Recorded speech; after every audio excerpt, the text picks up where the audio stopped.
Assalamualaikum warahmatullahi wabarakatuh. Nama saya Yuliana Filansari, NPM 2001011111.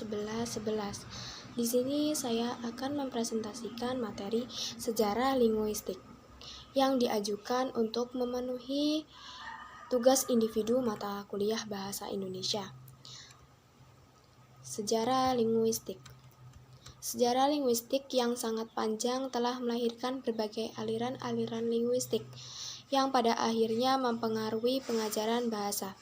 Masing-masing aliran tersebut memiliki pandangan yang berbeda-beda tentang bahasa, sehingga melahirkan berbagai tata bahasa. Yang pertama yaitu konsep aliran tradisional.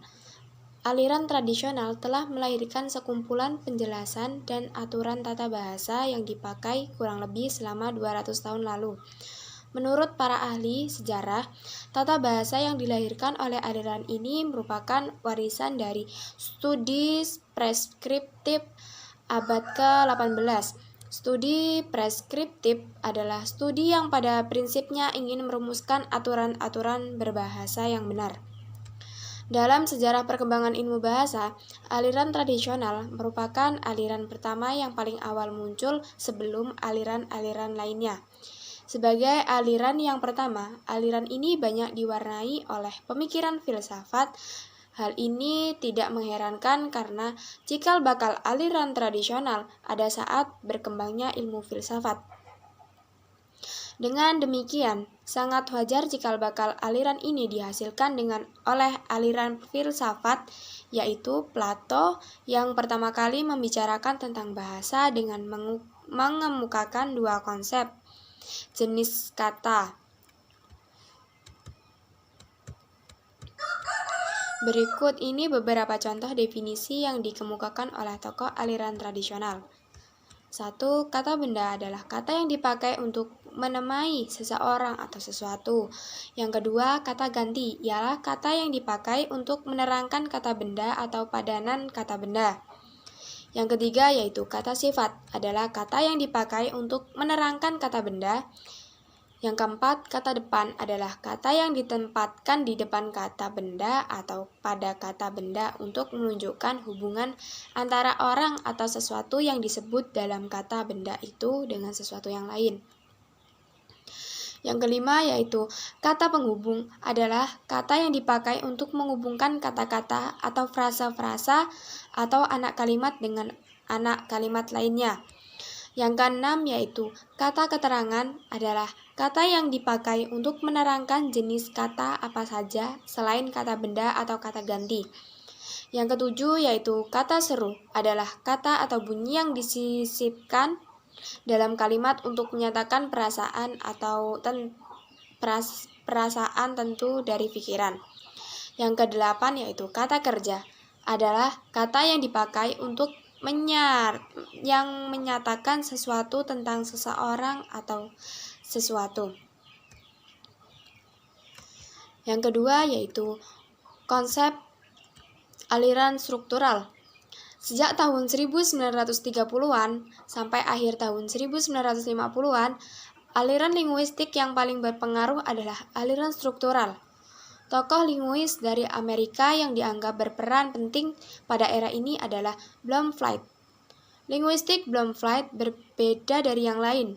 Dia melandasi teori berdasarkan psikologi behaviorisme. Menurut behaviorisme, ujaran dapat dijelaskan dengan kondisi-kondisi eksternal yang ada di sekitar kejadian. Analisis unsur langsung merupakan metode analisis yang dikembangkan oleh gramatika struktural sebagai usaha untuk mengungkapkan urutan pembentukan konstruksi kebahasaan dan menentukan struktur hierarki pembentukan bentuk bahasa yang lebih besar. Untuk menganalisis konstruksi sintaksis terlebih dahulu, kita memahami kriteria pemenggalan dalam analisis langsung dan model analisis langsung. Yang A. Kriteria pemenggalan unsur langsung. Menurut Parera, dalam bukunya Sintaksis memberikan beberapa kriteria pemenggalan. 3 diantaranya sebagai berikut. Yang pertama, kriteria kohesi internal. Yang kedua, kriteria makna. Yang ketiga yaitu kriteria diversitas. Yang B yaitu penerapan analisis langsung.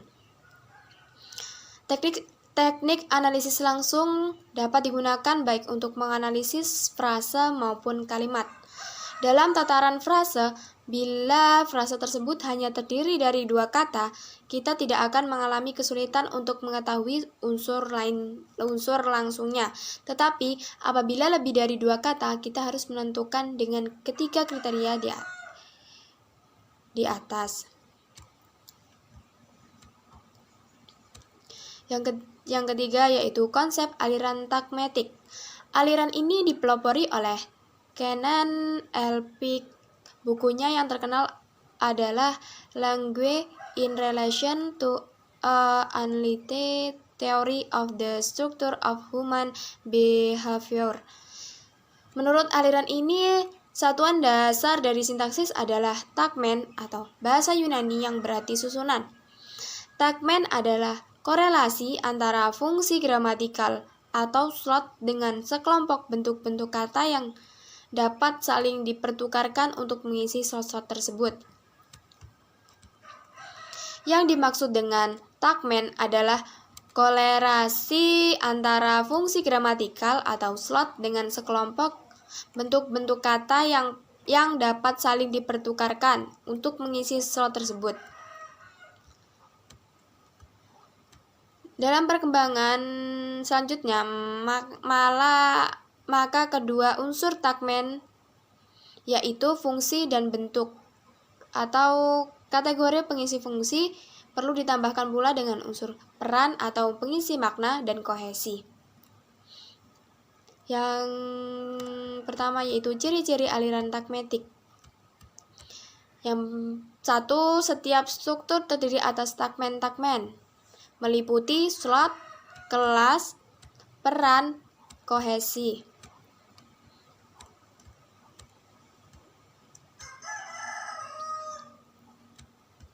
Yang keempat yaitu konsep aliran transformasi. Aliran ini melahirkan tata bahasa transformation generative grammar yang sering disebut dengan istilah tata bahasa transformasi atau tata bahasa generatif. Syarat tata bahasa menurut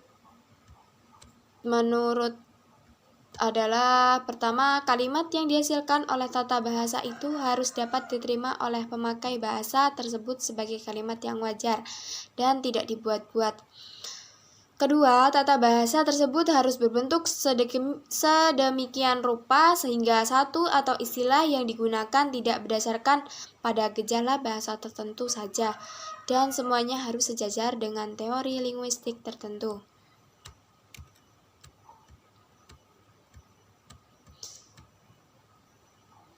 Komponen tata bahasa selanjutnya adalah komponen semantik. Komponen semantik sangat menentukan interpretasi makna suatu kalimat. Interpretasi makna sangat berkaitan erat dengan struktur yang dihasilkan komponen sintaksis, sedangkan komponen fonologi di atas menentukan bunyi pada suatu kalimat yang dihasilkan oleh kaidah sintaksis.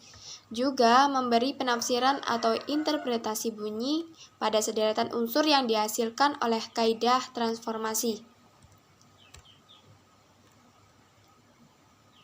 Ciri-ciri kalimat dasar menurut Suparno. Yang pertama, lengkap. Yang kedua, simpel. Yang ketiga, statement. Yang keempat, aktif. Yang kelima, positif. Dan yang keenam, runtut. Kaidah transformasi dan kalimat transformasi. Kaidah transformasi, yang pertama kaidah transformasi, yang kedua kaidah transformasi penambahan, yang ketiga kaidah transformasi pengurangan, yang keempat kaidah transformasi pembalikan, dan yang kelima kaidah transformasi pemasifan. Yang B, jenis kalimat transformasi. Yang pertama transformasi tunggal, yang kedua KTT pemutasian, kedua KTT, yang ketiga KTT penambahan, yang keempat KTT penghilangan, yang kelima KTT pengganti, yang keenam KTT pasif, yang ke-7 KTT tanya, dan yang ke-8 KTT perintah. Selanjutnya kalimat transformasi ganda atau KTG, yaitu yang pertama KTG penjajaran atau serial, yang kedua KTG pemilihan, yang ketiga KTG perlawanan. Terima kasih. Apabila dalam penyampaian terdapat kesalahan, saya mohon maaf. Wallahul muwaffiq ila aqwamit thoriq. Wassalamualaikum warahmatullahi wabarakatuh.